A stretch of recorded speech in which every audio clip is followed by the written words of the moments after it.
I think we're not being taught to ask God questions. We're being taught to just listen and do. So why is it that we have been taught in the Christian faith not to ask God tough and difficult questions? Because the assumption is that God is almighty and everything he says is non-negotiable. If Abraham could ask God a question, why can't we? If Moses could ask God the question, why can't we? David could ask God questions, why can't we? But when I look at the life of Moses, God is almighty and everything he said was negotiable. God said to Moses, step aside, I'm going to kill this people. Moses said, okay. Let me remind you, if you kill them, they will say you're going to take it to the promised land. Now God said, no, Moses, I will start a new generation with you. But Moses stood in the gap and said, God, I am asking, have mercy on them. And when God said, I'm going to kill them, Moses said, okay, go ahead, kill them. But before you do, kill me first. And God said, Moses, you know, I can't do that. So technically, the same thing God was going to go and destroy Sodom and Gomorrah. He came to have a conversation with her.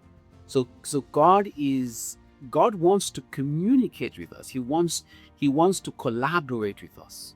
I think that's where we go back to Genesis, where God said he gave us 3 instructions: fulfill, multiply, take to. And in essence, he's saying, hey, listen, I want to collaborate with you. So our assumption is that God says something, don't question.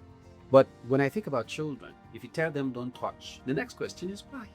That's the next question. The children say, oh, my father said don't touch, my mother said don't touch, so I'm not going to touch. No. They will ask because they're inquisitive. They have a mind. They're thinking, I should not touch.